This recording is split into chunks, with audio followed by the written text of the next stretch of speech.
Today we're going to do a comparison test. Car number one, my 2004 Ferrari 360. 400 horsepower, 6-speed manual, mid-engine, rear-wheel drive. Made in Italy. May catch fire at any moment. Car number two, a 2014 Porsche Cayman S. 325 horsepower, 7-speed dual-clutch PDK automatic.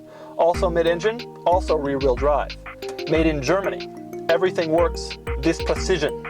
Now you might be thinking this test has some flaws. One of these cars is brand new, the other one is 10 years old. One of these cars has 400 horsepower, the other one 325.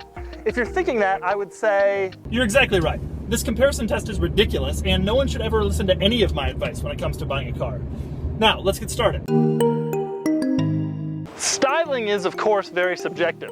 You'll get one group of people who say the Ferrari is the more attractive car, and then you'll hear from a whole other group of people who think that the Cayman is more attractive than the 360. Unfortunately, those people are wrong. The Ferrari is way more attractive than the Cayman.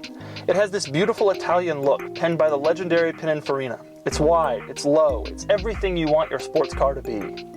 The Cayman, on the other hand, is more like a normal car. You park next to a Ferrari in a parking lot and you think, whoa, I parked next to a Ferrari. But if you park next to a Cayman, it's a lot more like, do I need to get waffles on the way home? Oh, and another thing, in the Ferrari, you can see the engine through the rear glass. How cool is that? You look in the back and boom, there's an engine there. Not so in the Cayman. In the Cayman, you look back there and see cloth. What is this car? Powered by cloth? It's a little different on the inside. Whereas the Cayman has this nice, luxurious, beautiful center console, the Ferrari has a hole. That's right, a hole placed right below the HVAC controls. I have no idea why it's there, but I do know that it's large enough to hold various objects, such as this decorative throw pillow. The Cayman also has this excellent infotainment system with a wide variety of map and stereo functions. The Ferrari has this aftermarket stereo. It changes colors and displays the artist name and generally looks like the previous owner installed it so that he could listen to Avril Lavigne. The Ferrari does have one benefit though. Everything is leather, and I mean everything. It has leather seats, leather door panels, a leather dashboard, a leather glove box, a leather parking brake boot, leather sun visors, a leather headliner, leather wrapped B-pillars. It has so many leather things that I don't even know what this one is called. So that's pretty cool, but it doesn't make up for the giant dashboard hole or the Avril Lavigne stereo. The Cayman has the better interior. The Cayman is down 75 horsepower to the Ferrari, and the Ferrari weighs 300 pounds less. The Ferrari also has just a little bit more torque, but the Cayman is much, much faster. Here's why. You see, the Cayman S will do 0 to 60 in 4.2 seconds, as I shall now demonstrate.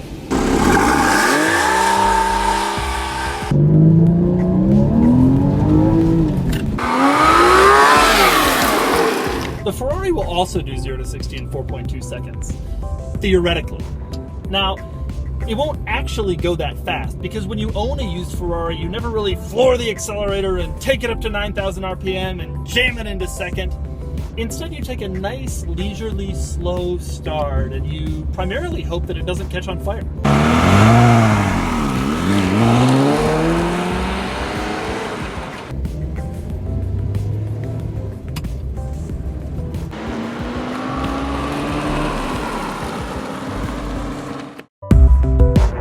When it comes to handling, I have no idea which one to pick.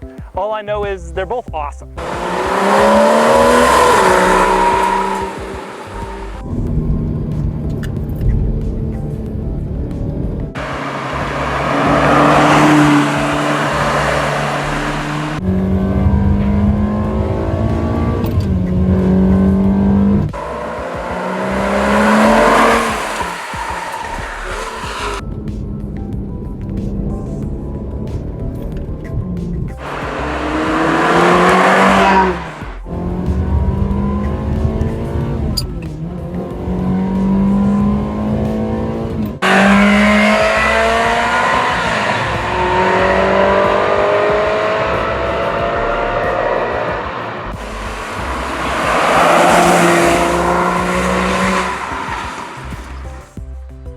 When it comes to ownership costs, one of these cars is insanely expensive, and the other one is fairly cheap to own.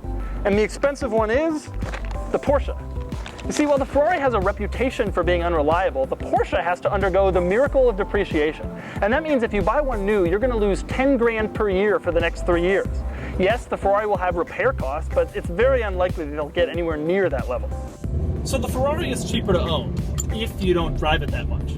Start driving it a lot and racking up excess miles, and you'll start to see some major depreciation. And that's because Ferrari people are really afraid of miles. But if it's a weekend car, which is probably what you're looking at if you're thinking about one of these, the Ferrari is probably more cost effective. So you have $75,000, $80,000 to spend on a fun sports car. Do you buy the serious Porsche with its excellent performance, or do you buy the glorious mid-engine Ferrari with its beautiful styling?